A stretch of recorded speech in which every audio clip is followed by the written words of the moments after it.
Ladies and gentlemen, thank you for coming out to Comic Book Club Live. Please give it up for your hosts, Alex and Justin.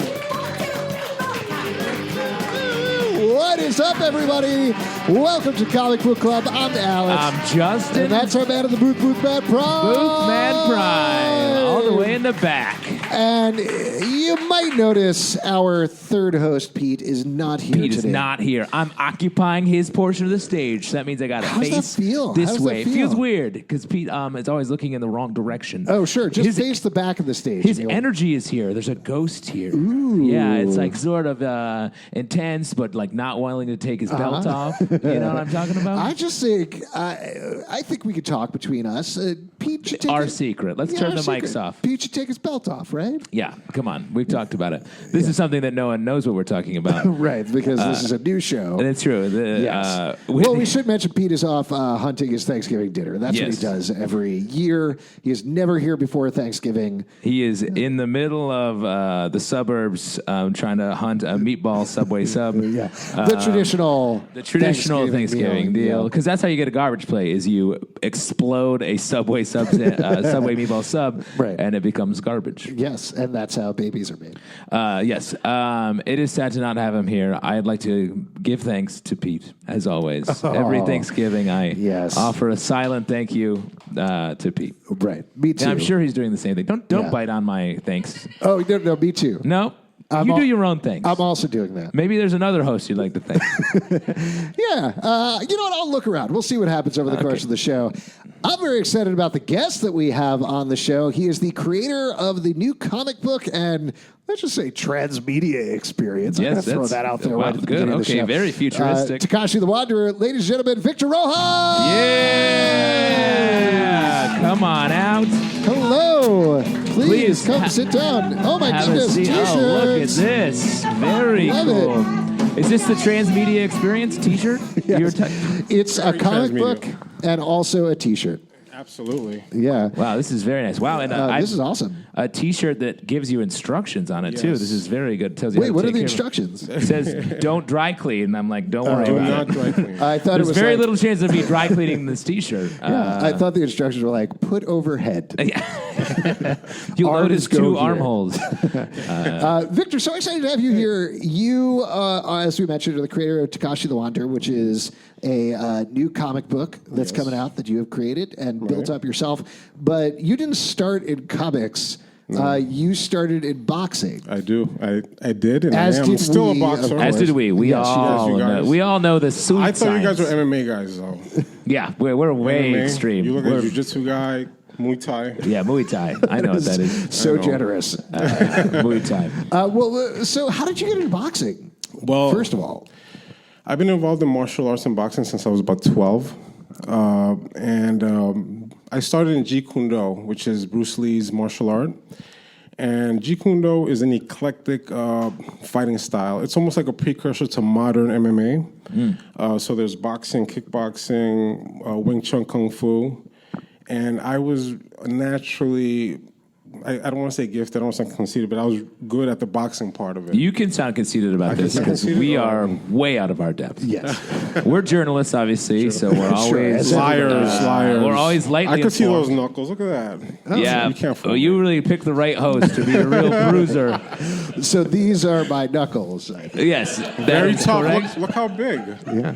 Careful. Don't shake his hand. You will break all of his bones. Oh, wow. Big hands, too. Big hands? Big hands. Okay, You know what they say. again, don't flatter him too hard. I love the show.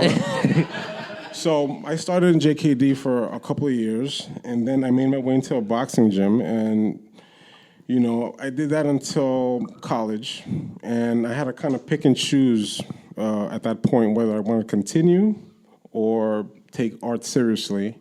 So I did, I went to school, left school, and, as life happens, I was expecting a kid. Not me, but my son's mother. Yeah, that makes sense. And this is checking out. That tracks. I know. So very transmedia on that one. The original transmedia is having a child.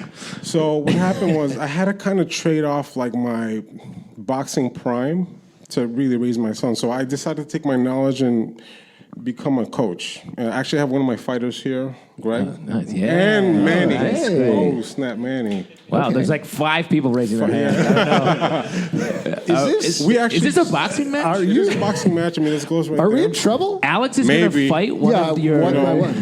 I'm going to fight you in I Everybody in the audience. heard you guys were talking crap about boxing. That's what they told me before. Would never, I don't know. Truly would never do that. Yes, I'm kidding. Maybe the 1980s Mike Tyson's Punch-Out was a little too hard to play. Like, I was even like, this is too hard for me. Do you have a star punch in real life? Can you, like, really wind up? Only I know what I'm talking about? Well, Okay, great. I think that's more I Greg. get you, but- Greg is a converted southpaw. I turned him into an Orthodox. Oh, okay. Ooh, Not yeah. Orthodox Jew, but Orthodox stance. Or the Now, back southpaw. were you, while you were boxing, while you were doing this, were you always a comic book fan, or was this a relatively new thing? Yes. They both came about at the same time. Like, I actually remember being at the comic shop right after a training session. It must have been like 12, 13, and the first issue that really grabbed me was the Secret Wars. Now I'm giving away my age. It's the one with Dr. Doom. With the armor, and you could see right through his armor, and there was blood, and I was like, for half an hour just looking at it, I was like, wow, so cool. So that got me hooked, and what really put it over the top was, I think issue, again, you guys can Google it, I think it's 321, Amazing Spider-Man, Tom McFarlane's Hydro Man. And that one, art-wise, got me. I was like, holy, like, I just couldn't believe it. I was like, people are drawing like this? So that got me hooked. And, you know, although I'm a boxer, a fighter, and a coach, definitely a comic nerd. I mean, I've been going to conventions since, like, 1989. So, yeah. That was the very beginning of that. The very beginning over Hotel Pennsylvania. Yeah. They haven't cleaned it since then. That's Pennsylvania. I used to work on a show in the studio there, and that place is gross. Not great. Yeah. Not a good place for doing work or living. But perfect for a late 80s comic book convention. Very perfect. So I'm an OG when it comes to the comic book world, too. But like I said, you know, I had to kind of make that transition, that choice. So I chose to kind of give away my prime to really work on making money for my son. And, you know, now he's going to be 16 in a couple of weeks. So now I'm prepared to get into what I really wanted to do. And not to mention, I had a couple of injuries along the way that kind of tell you, hey, you know, it's either you choose, you know, I had an eye injury, a hand injury. So it kind of tells you, you know, you keep going, maybe you won't be able to draw. Right, exactly. You know, We have the same thing in the podcasting game. Right? Yeah, the exactly. podcasting game, I figured. Yeah. So when did you decide then to make the transition from comic fan to comic creator? Well, that's a good question. After my last fight, which coincided with my last coaching fight, actually, Greg will fight soon. I call him the white collar assassin. Oh my God! Wow, The white collar assassin. terrifying. Wait, He's to me, terrifying. So those two things kind of coincided. I was age-wise no longer eligible to fight, and one of my fighters also. We were about the same age, and you know, we made it to the finals, which was it was a great feat for her because she got to me at 214 pounds. She's about 5'2", and she weighed in at 129 point something. So 214 to that. Wow. A lot of hard work, and you know, she was like, we made like the final four. So in that weight category, she was, you know, I think it's third in all of New York City. Wow. So I mean. But right after that, I was like, you know, I had to make a choice. I was like, you know, I exhausted this. I'm too old to continue competing. So then I was like, you know what? Let me get back into the comic game. And so that's when I came up with the Takashi the Wanderer concept. And, you know, I drew the comic 3 times over. So the first iteration was around that time. Then I did a second one as I started getting better.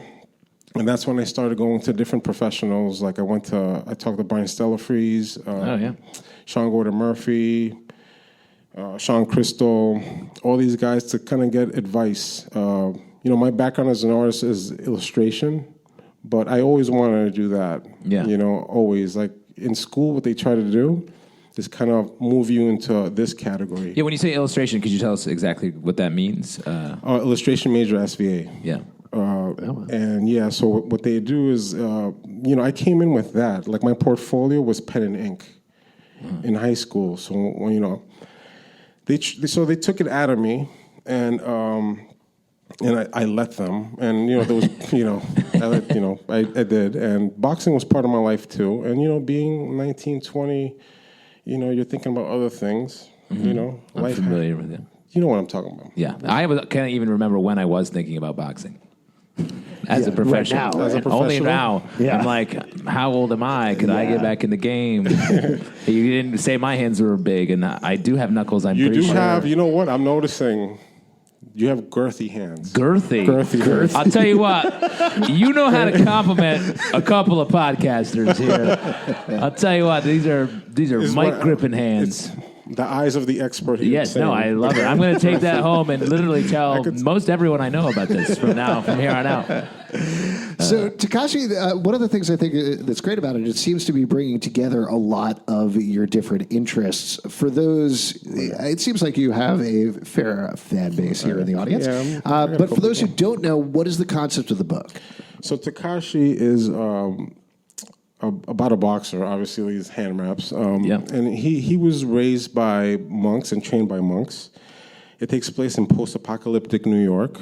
A New York that's overrun by warlords, very Mad Max-ish. So we're pretty close to that. Pretty close. Yeah, a couple of days. Next year. Couple weeks. Next year. Okay. I'm going to stick by you. Yeah, it's pretty much like a Mad Max kind of world, very inspired by Kung Fu movies, Kill Bill type of stuff. You know, I was told before I started that project to kind of do a book about something that I know.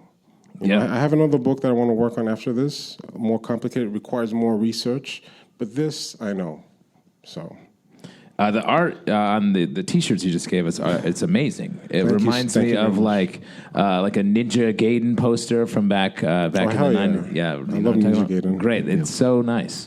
And I did mention that it's a transmedia experience. That's probably a ridiculous way of putting it, but part of that is there's a song about it as well that we played a little bit of as you're renting. How did that come about? Well, my girlfriend, she has a band called Silent Fury.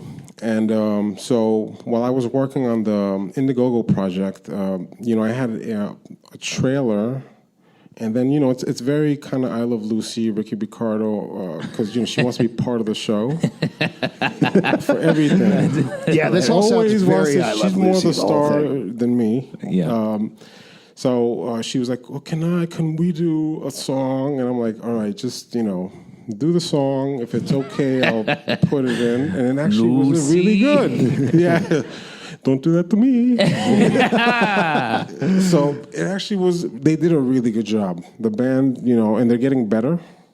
And so that's the character Silent Fury, which I created also. I actually named the band. Wow. Yes. Nice. And they have an album that they're doing based on yes, this, right? they're working. They've produced one track, and I think they're going to try to, you know, in a couple of years, 1 year or 2 years. 1 year? 2020. That's next year. We're very close. Yeah, 7 That could tracks. be. That's like a month away, honestly. Yeah, you got to get in the You studio. better get on Yeah, it. you got to get. Oh, right you're now, in the you're studio. recording this right She now. recorded it. You know what? Just use this. This is like This an is hour good. of material. It's fine. Yeah, just lay some music under this. Just auto-tune us. So what is the plan? So you got the album. Yes. What's the deal with the comic? When is it coming out? When is it hitting? How can people pick it up? You guys can go to Indiegogo. It is Takashi the Wanderer, Takashi versus everyone. We have, I think, like a few more days left. So, you know, go out, get yourself an issue. I also have gloves that I printed out, hand wraps, posters, stickers, the whole 9 yards. Wow. And what was your experience like on that? I know it's early going, but given that you have a second idea, are you feeling jazzed up to go ahead and do that? Are you concentrating on this now? Where are you at? Well, I want to do a second issue. For the second issue, I'm probably going to try to go to a smaller publisher, just because, you know, I learned a lot from this launch. You know, it wasn't everything. You know, before you do a crowdfunding campaign, and this is for anybody who wants to do a project on Indiegogo or Kickstarter, really, and they say this, but I just didn't listen because I don't listen. Audience development before. I do have people, and that's why, I do have some backers, but I need at least a year. Oh, wow. Yeah, I need a year before, just work on that. And, I've had the second iteration of Takashi. Actually, we were talking to like Heavy Metal and Lion Forge.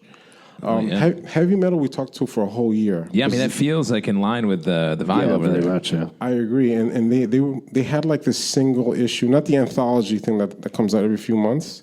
They had a single issue thing that I think no longer they don't do it anymore. But we were supposed to be on that. Yeah. And Grant Morrison actually, he liked it. But like I said, that was the second iteration. He gave me some tips. Him and Brian Stellafries really helped me out, especially Brian. I went down to the Baltimore Comic-Con, and he sat me down for an hour and a half. And he just broke down storytelling. He was like, listen, you have professional skills, but he was like, and again, I am not bragging, so he just said, you can get to like an elite level if you just work on the storytelling. And he sat me down, and he was like, panel by panel. He gave me one of his books. And he said, this, that. I took notes. And then the third iteration, this one. So Feels good. Now, those are like such great comic book creators. How did you connect with them? I feel like that's something that a lot of people who want to break into comics are like, I see you got to work really hard and you have to like really dedicate yourself to it. Yeah. But I don't know how to make that connection to people who I can just get my art or writing in front of. Oh, yeah. So what you do, like, you guys remember DeviantArt? Mm-hmm. DeviantArt. So now it's like nobody's on it. But a couple of years ago, it was still the place to put your stuff. So I just went to Sean Gordon Murphy, sent him a message. Sean Crystal, sent him a message. Aaron Cruder, sent him a message. Somebody said, go to Baltimore Comic-Con because New York Comic-Con's a little too media. Too crazy, yeah. It's too crazy. So I went down there. So, I did some legwork. I also talked to Aaron Cruder in person down there, too. Oh, that's great. Great artist. Great artist, great guy. So, but I have had bad experiences, too. It wasn't just, but most of them are nice. I mean... Ooh, who's the bad experience? Don't answer. Don't listen to this. Tell us. This is how he draws you in with his big And hand. now it's hands. time for Goss Corner with Knuckles. I mean, I was told Girth is better than... That's what I'm talking about. Right. That's what I'm talking about. You I can don't keep your think I Knuckles. liked it. If I'm being lied We to. got to move on. Old Knuckles Zalvin and Girth Tyler. Party on, Girth. That's what they said. That's what people Party on say. Knuckles. This is great. Check it out on Indiegogo right now. And definitely look for the album coming next year. And we're going to move on with our next section, which we like to call The Stack. Yeah, we do. Let's get into it. Let's get into it. In The Stack, we talk about a couple of books that came out the past week. First one to talk about, this is a part of the X-Men line, Marauders, #2 from Marvel Comics. I'm going to pass this over your way if you want to take a look. Now, X-Men is wild right now. There's so many different things crazy. going on. It's happening, yeah. All of the mutants live on an island together, Survivor style. Indeed. Yes. Definitely. That's exactly what it is. Yeah. The No more concept of this questions. book is while everybody is on this island, some mutants are trapped outside the island. Things need to be snuck on the islands. And Kitty Pryde is leading a group of mutants to go and do this. Pirates. Pirates. They're becoming pirate pirates. mutants. What'd you think about the second issue? I mean, like you're saying, everything is super wild in the X-Men universe, and this is one of the sort of woolier titles where you're like, oh, what is this about? Because it also is like, oh, they're sort of doing their own thing, but they keep coming back to the island to be like, I'm actually in charge of this thing, and you need to do what I'm saying. So it is, and they're dealing with the death, it's a slight spoiler, that Professor X was killed in X-Force #1. So they come back and like, hey, great news, pirates. Professor X is dead. Yeah. I've been shocked how tight the continuity is on these books, down to like, there's multiple ones coming out every week now, and they're all picking up and playing off of each other, which... if you're reading everything in real time is awesome. If you're reading it out of order or just one series at a time, Don't do that. Don't do that. And I think Jonathan Hickman and the rest of the writers have done a great job of establishing things that were like, oh, that must be meaningful. They created this mystery, who's going to be the Red King? Queen. I know it was originally who's going to be the Red King. Oh, okay. And in the end of this issue, Kitty Pryde is like, "I'm the Red Queen, bitch," and it's like very cool line. I didn't know what that was like a month ago, and now I'm like, "Whoa, Yeah. we got a Red Queen over here." What do you think about Jerry Dugan's take on Kitty Pryde? I think I like her. She's got a little. She's not the innocent Kitty Pryde of the past. She's Right. like edgy. Yeah.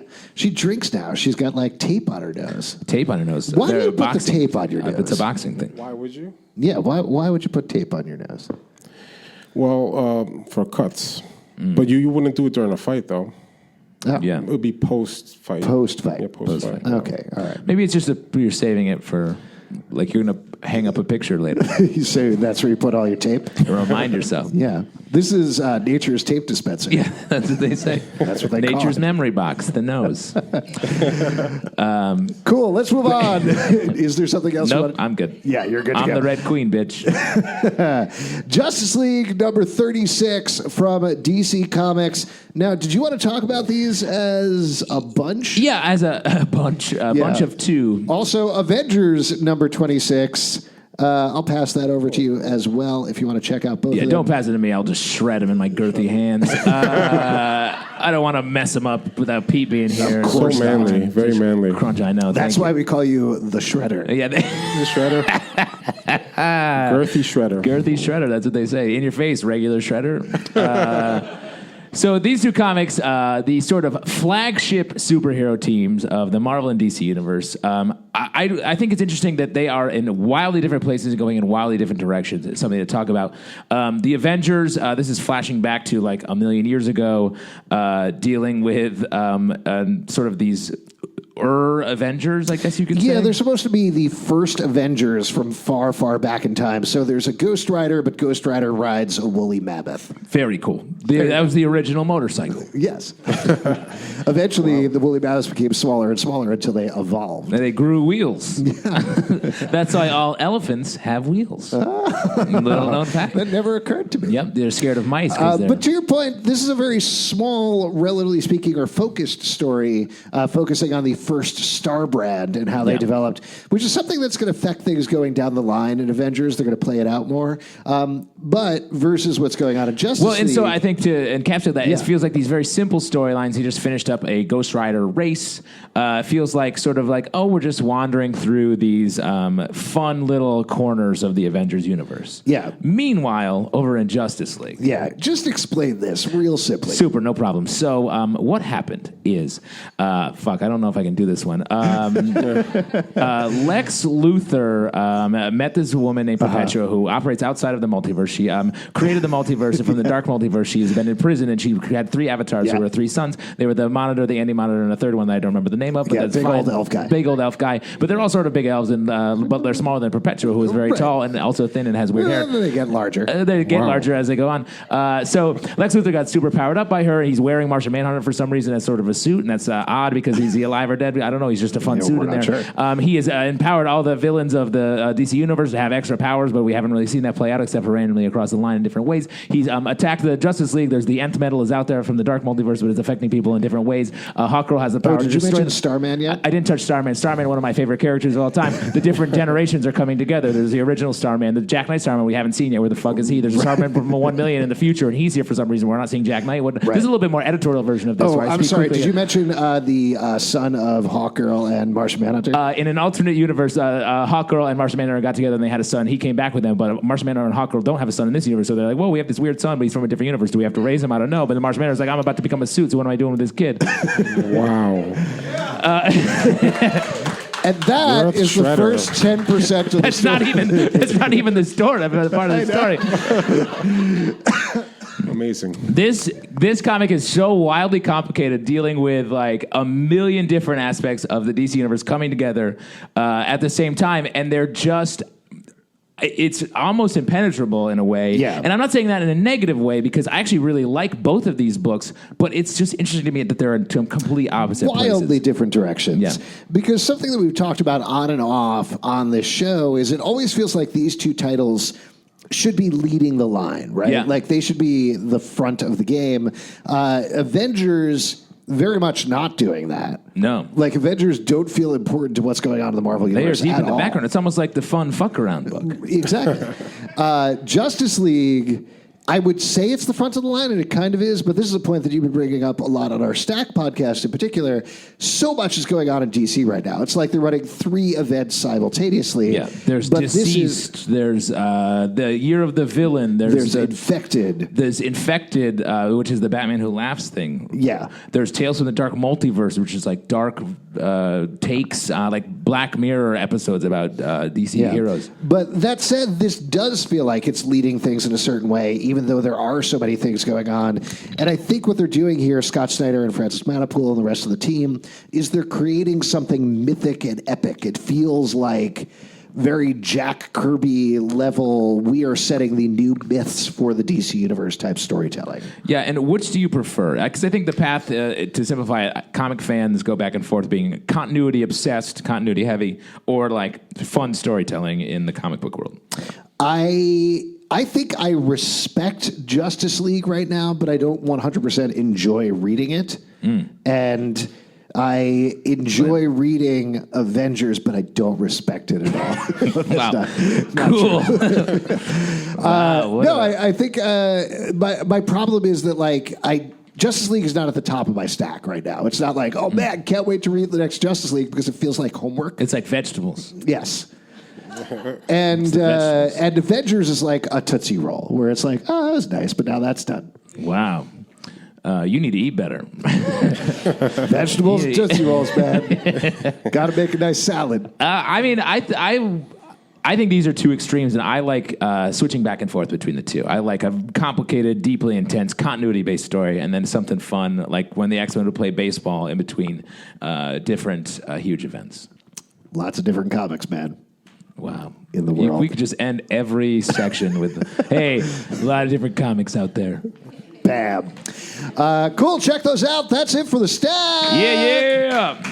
We're going to move to our next section, which is my favorite section because you all make it up. It's your audience questions. Nice. And all you have to do is ask a question either for our amazing guest or all of us if you really want to, and you're going to get some free comics courtesy of Justin. These are very good comics. One of them is If Keanu Were Your Boyfriend. The man, the myth, the whoa. Wow. So if anyone particularly wants this, we'll chime up about it. Yeah, if you're just a real let us know. Keanu head. What is your name? What's your question? My name is Kevin, and my question is about the intersection of sports and comics. It could be boxing in particular, any sport. What are some of your favorite sport-centric comics? Now, when you say intersection, you mean them intersecting their fist with our faces, right? Yeah. When sports kicks. bullied comics. Yes. Is what you're saying. Well, what are your favorite sports comics, to Kevin's actual question? I mean, there aren't, I would say, a ton of them. I mean, as I said, the X-Men play baseball, or they used to, every now and again. Yeah, basketball too. Basketball, yes. In fact, it's funny you say that. That I feel like back in like Chris Claremont's, maybe he just didn't love baseball as much, but I feel like he always had like Jubilee playing basketball and everybody playing basketball, which I thought was, or maybe he was like, basketball is cool now. Who knows? I mean, NFL Super Pro is a classic Marvel superhero, right? Cool, great. That's just the reaction both the NFL and Marvel want. Victor, do you have any? Do you have any sports comics that you ever like checking out? Actually, this is an interesting story. So, like I said, Takashi the Wanderer, 3 iterations. I drew it 3 times. So, my girlfriend, Erica Lucy. Mm-hmm. Yeah, nice. So what happened was for years she was telling me, my great uncle was a famous comic book artist. So when I finished the 3rd version, we looked him up, and actually he created Joe Palooka. Oh, He's like he's Ham Fisher. Yeah. So I didn't know I was creating a comic book boxing. It's that's crazy. Fun.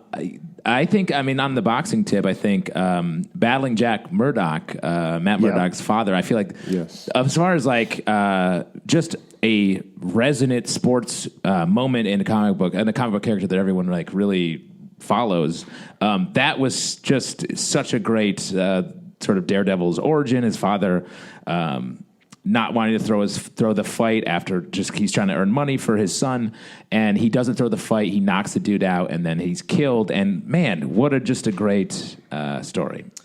There was the Boom Studios book that's been running for a while. I don't know if it's done yet, but I think it was called Fence. That was about fencing. Oh, the fencing one. Yeah, that was a lot of fun. That was pretty crazy as well. Huge fencing heads out there. You should really check that out. We call ourselves Slots also. Slots, Dan Penosian. Oh yeah. That was a boxing book also. Yeah. That's right. That was a good one. And wasn't Booster Gold an athlete in the future? He was a football player, and he had an injury and ended up traveling back in time. Wow, what a story for our modern age. Yes. Great question. You're going to get some free comics. Saw another hand over here. Why don't you Keanu? come on down? What is your name and what's your question?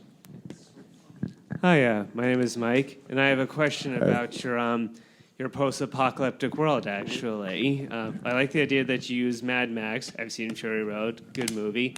Oh, what a lovely day that was. And I'm curious. Security. I'm curious. I've seen a lot of movies and read stories with post-apocalyptic world. Yeah. What's something you would also add to your stories?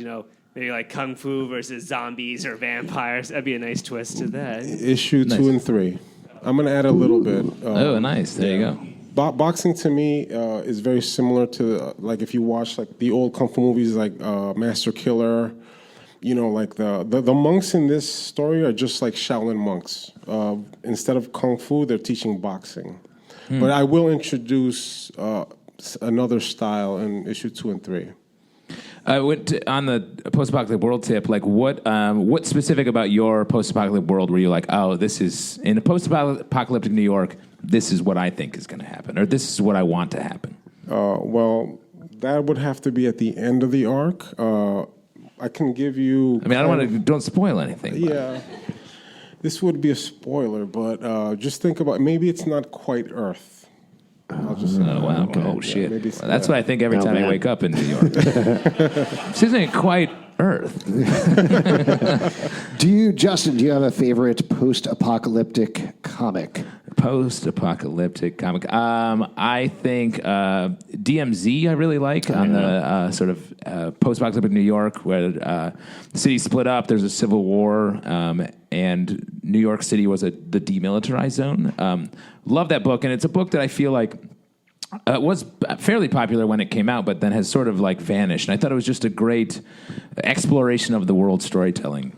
There's also on the same tip, there's just started, I think there's just one issue at this point, but Undiscovered Country from Image Comics. Oh, yeah. It's Scott Snyder and Charles Soule. And that, very similarly, the United States has been walled off for... Is it 100 years? I don't 30 think it's years. 30 years. And some folks have to venture inside to get something. I won't spoil what it is. And discover things have changed a lot. And Yes. A whole lot. It's great. It goes in directions you are absolutely not expecting, but very exciting kickoff to that particular run. Yeah, very good. Let's get another question. Here's one right here. What's your name? What's your question? My name is Julian, and I have a question about the transmedia approach. So, would you think that there are any other media or languages or art that could enhance your storytelling? Any other media to get into? Types of media. I mean, are you talking cross-platform? Yeah, I think. Yeah, I think the goal of especially in this day and age, every creator wants, we're using music. I would like this to become a video game. Every creator wants it to go on Netflix or a movie, hit a real home run. But yeah. It's funny to think about that now when, back in the day, Jack Kirby would never be like, oh, God, I hope this is a board game. Hope I can finally sell. I mean, that's literally what Stan Lee was doing the whole time, but none of it just wasn't. What a difference these last 50 or so years. Well, that's the whole thing. Even if you're purely creating something for comics at this point, it's not purely about comics, and it can't be. There are some indie comics that are definitely out there. They're like, no, I'm just printing my thing, and that's it. But even if you're going with an indie publisher, even if you're going with a smaller publisher, they're still going to think about other ways to monetize it because ultimately you can't support it with just the comic book, right? So you got to do those other things. And particularly if you're doing something with Marvel and DC, again, they're thinking about the comic product. They want to make sure it's a good book, but it is, in a certain respect, feeding up to Marvel Studios, feeding to Marvel Animation in a more direct way. You have the video game department, which is actually in the Marvel offices, and they're picking up things and being like, oh, Cosmic Ghost Rider, that's interesting. Now he's in the video games on the mobile platforms a month later. Same thing with like Funko is like, hey, we're going to make a bunch of pops about all of these characters and all this. Hey, let's make sure that everyone can buy a Martian Manhunter suit that they can wear as their own skin. This is Martin Man. That's what I'm wearing right now. That's why I wanted to call it out, because I love your line of superheroes that have been turned into clothing. My pants are Pete. How ironic, given our recent pants discussions. Yes, absolutely. Do we have any more questions? One right over here from one of the guys in the audience who can beat me up. What's your name? What's your question? You're safe. You're not a white-collar guy. So. Yeah, the white-collar assassin. I mean, Alex is pretty white-collar. Let me not... It goes into an office every day. Get him! My name is Greg. I'm a novice when it comes to comic books, so if you could elaborate on what makes Takashi unique versus other protagonists and heroes from the comic book That's universe. great. I thought your question would be, could you elaborate? What the fuck are you guys talking about? None of this makes any sense. Sorry. White collar assassin. Well, so Takashi to me is more of he's a superhero, but he is more hero than super. I mean, his superpower would be the art of boxing. So I wanted to create something that I felt like is attainable. I mean, you guys are already killer fighters, but for the rest of you guys, like if you train hard, you do your road work, eat right, you can reach a high level in any combat sport. So that's what I wanted to get across. And for us, the training is reading as many comics as possible, and then speaking very quickly when describing what happens. Because I think I can go head-to-head with anybody about quickly describing the plot of a comic book. I was impressed. I'm the Rocky of that. The Apollo. Apollo was the fast one. Okay, this is why we called Justin. We call Justin the white border assassin. Wow! Oh, nice, good. Anytime, good stuff. I think we can take one more question if anybody has one. Anybody questions? No. Right there. Right. You, sir, come on down. What's your name? What's your question? Hi, my name is Manny. Hey, man. Hey. Victor, I know you as a trainer, but I don't really know you as an artist. Yes. I keep that hidden from you fighters. It's my coming out party. Is there anything that you do as an artist that transcends from your boxing? Like, do you warm up first? Do you meditate? Do you use some of your psychology work into your creating your work, or is it a completely separate department? No. Okay. No. What I do is a good question. What I do, I do some warm ups, but the main thing that I've taken from boxing is the work ethic.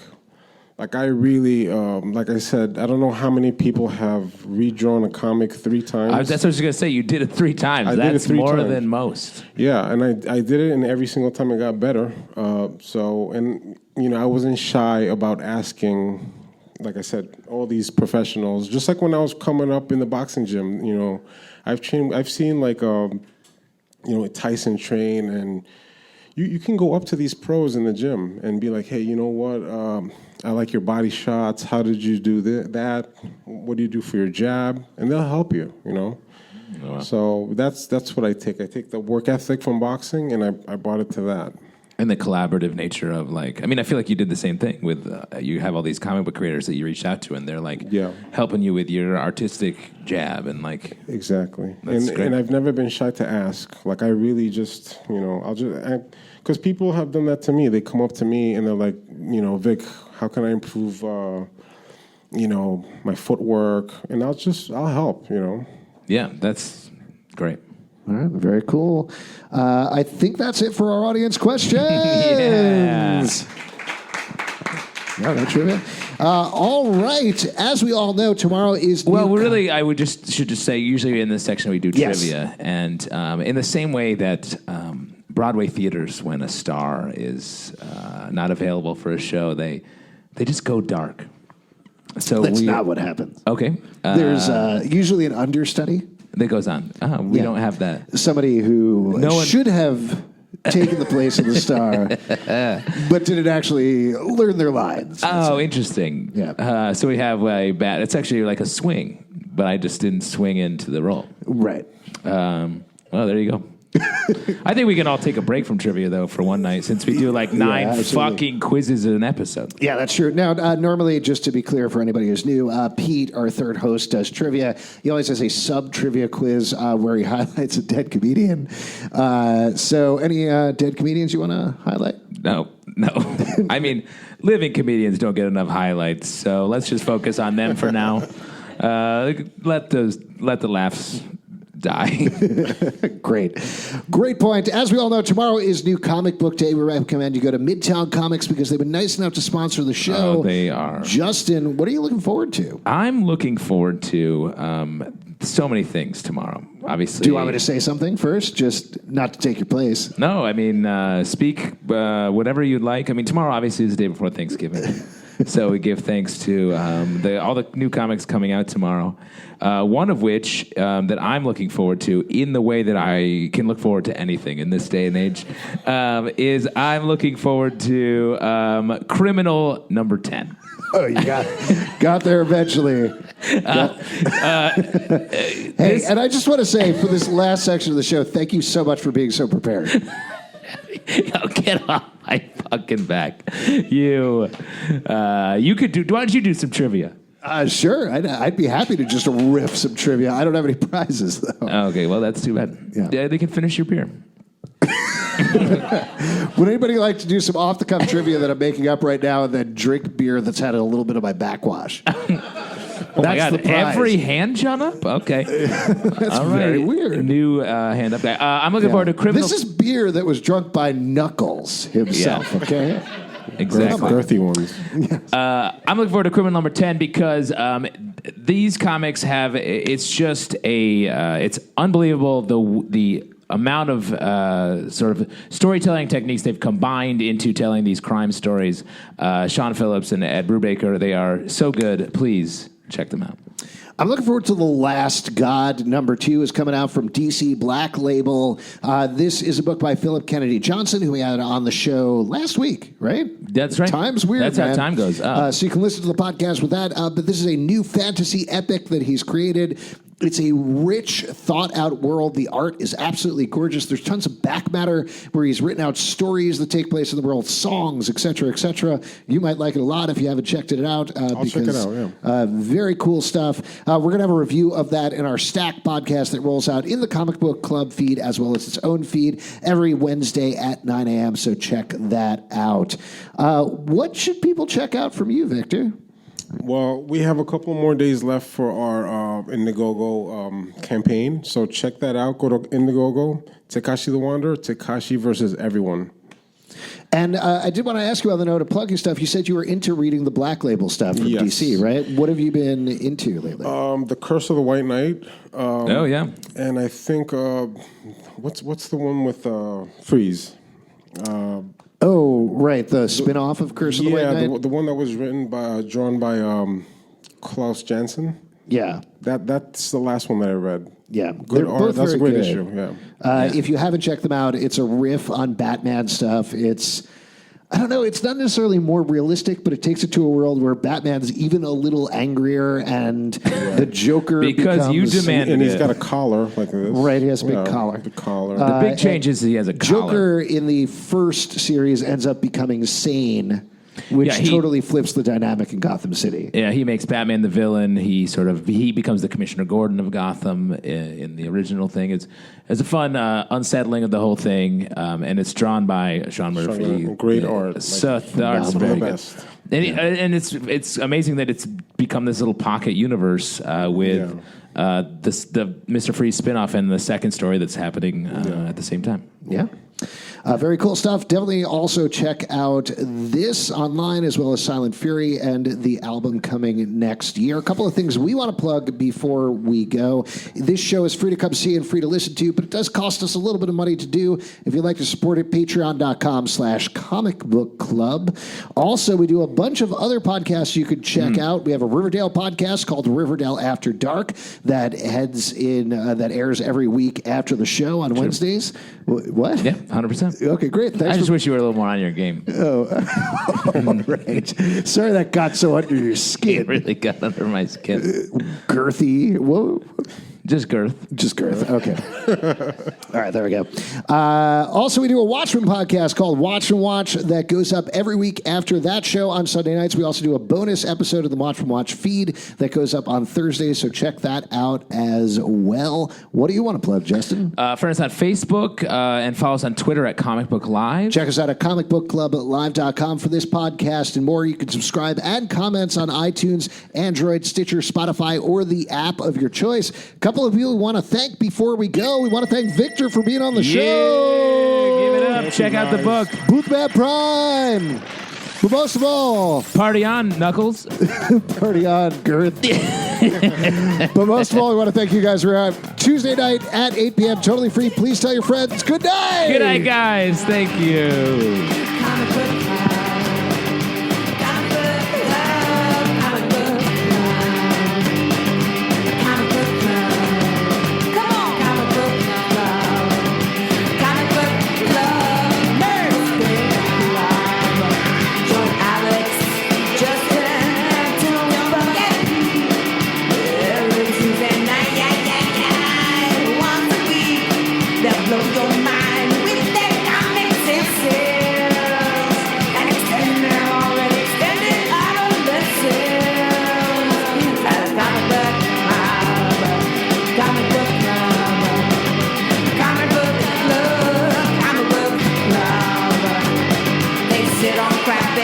And they let the secrets leak, and occasionally